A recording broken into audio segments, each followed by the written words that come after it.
It's the Baaaaahbra Show, coming your way with a smile today. Down the humorous path with a lark and a laugh. It's the Baaaaahbra Show.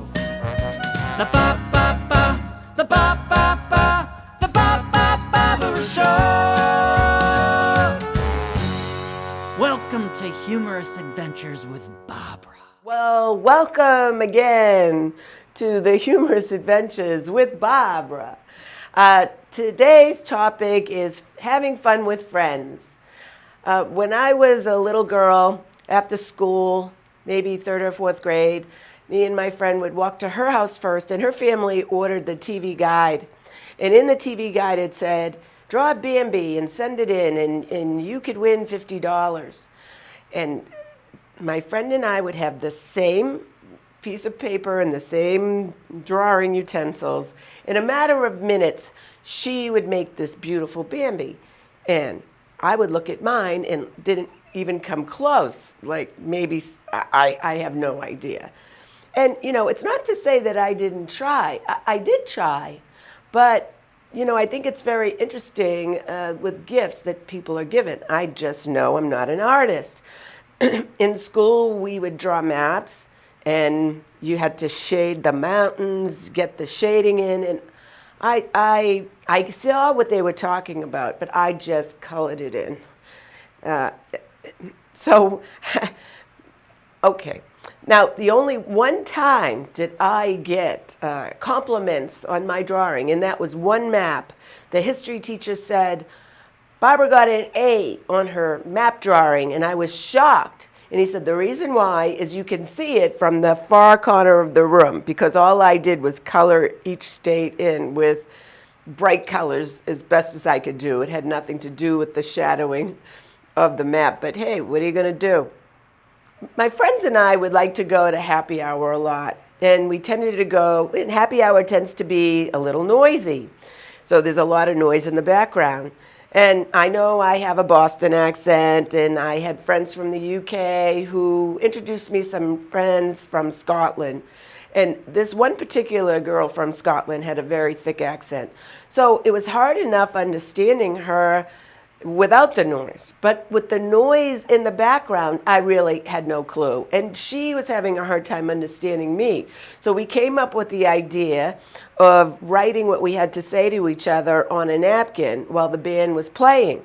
And she would say something, and then I would reply with the napkin, and she'd give me her napkin. And then we later found out that people around us were starting to feel bad for us because they made the assumption that we were deaf mutes. You know, go figure. But I love to do things for a reaction. And here are some of the things that I've done.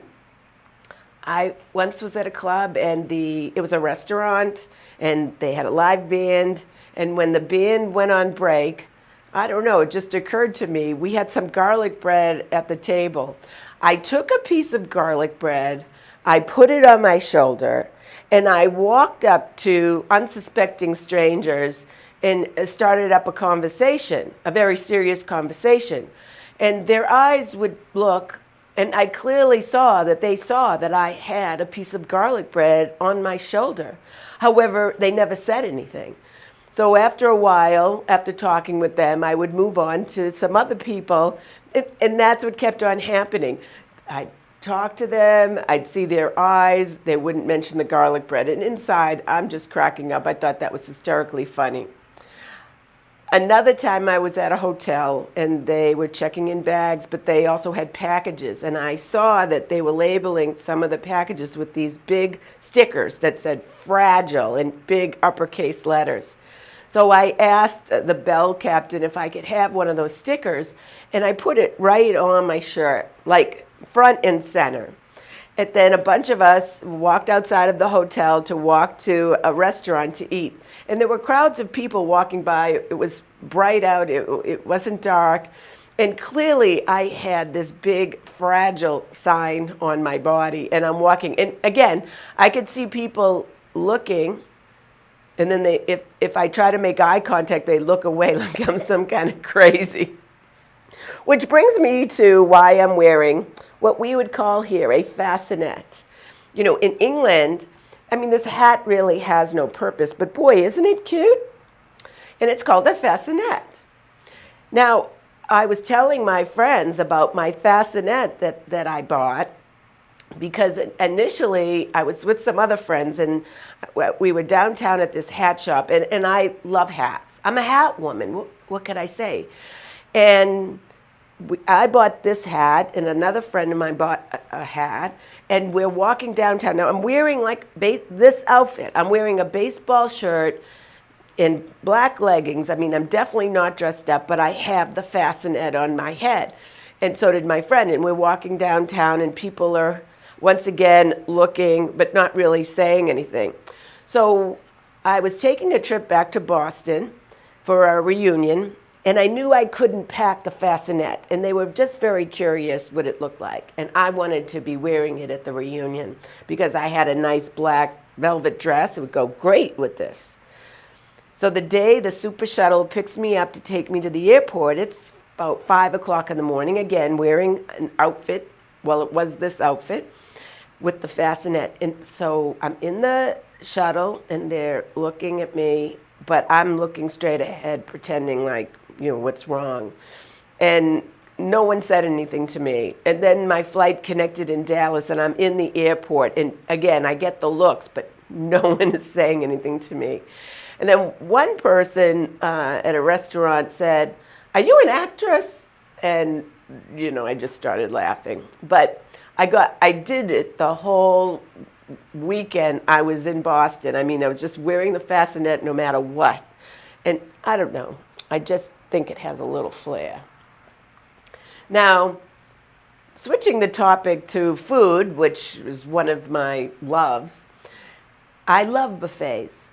Love them, because I eat mass quantities of one thing. And when I'm ready to eat, I might not eat breakfast or lunch as a regular rule. I just eat one meal a day. But when I'm ready to eat, watch out. So I'm with a bunch of friends. We're in Vegas at a buffet. We all go up, and I'm piling on. In this particular case, I had like a whole pile of shrimp. And, a shrimp goes in, a tail comes out. A shrimp goes in, a tail comes out. I actually had a whole plate of like tails. I think the people at the buffet thought underneath my shirt I might have taped some plastic bags, because to look at me, you wouldn't think that I could eat so much food, but yeah, I'm crazy. So at a certain point, like at any buffet, you get up and you get rid of the old plate, and then you pile up some new plate. Well, the table right next to us, no one was there. It looked all messed up, and I thought, I didn't know what to do with my old plate. It didn't seem to be a spot. So I picked up my old plate, I put it on the table next to ours, and then I proceed to go and get more stuff. And when I come back to my table, the table I had put my plate on, they didn't leave. They all got up at the same time to get new stuff. So I could hear them, "Is this your plate? Is this your plate?" My old plate is at their table, and they're wondering who at their table, just left their disgusting stuff over there. Now, another topic is gambling. I'm not a gambler. But the first thing I did was to go to the Del Mar racetrack. And I had never been before. We went with about 6 guys and 6 girls. And we get down there, and the guys are studying the playbook. They're walking down there. They're looking at the horses. They're trying to talk to the trainer because they're going to make some significant bets. They're going to win. Now, me, I never really expect to win, and I'm not a big gambler, and I know nothing about horses. So I decide, you can bet to win, you can bet to place, or you can bet to show.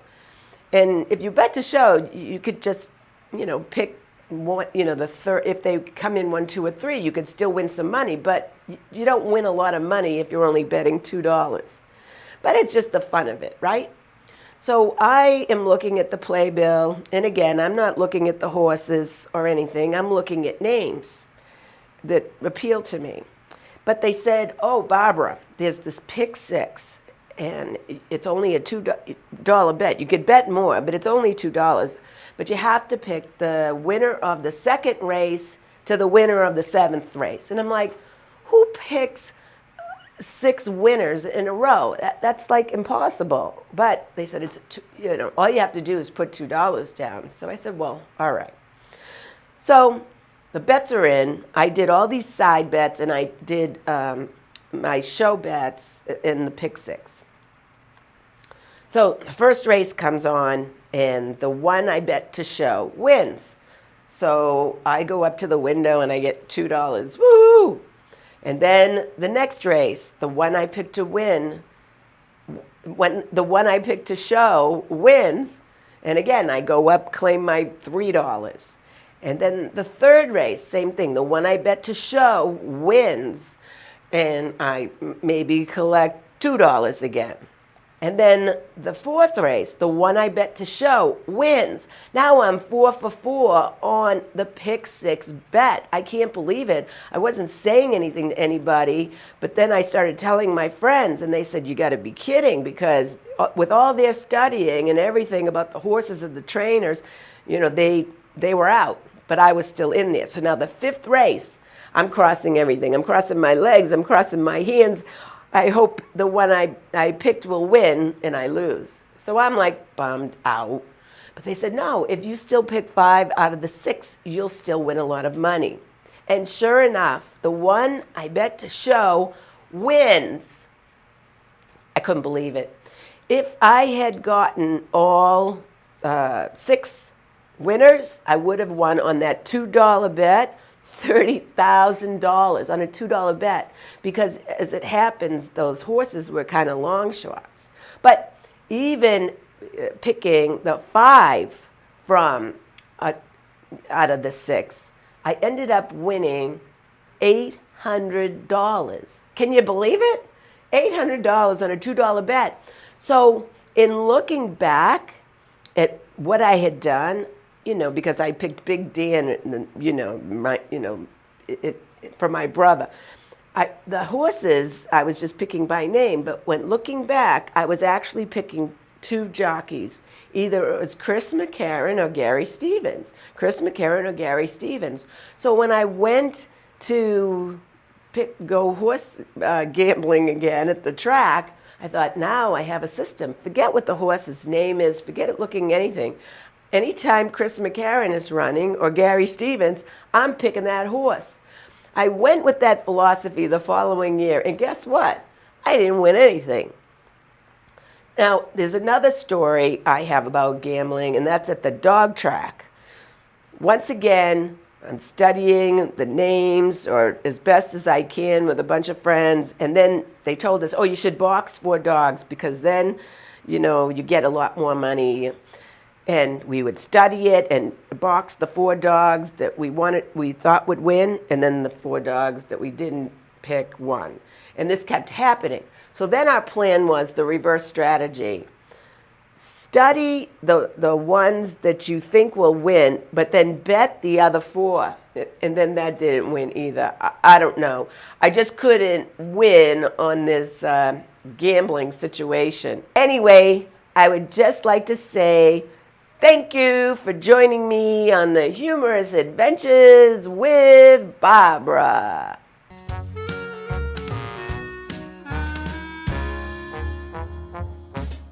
It's the Baaaaahbra Show.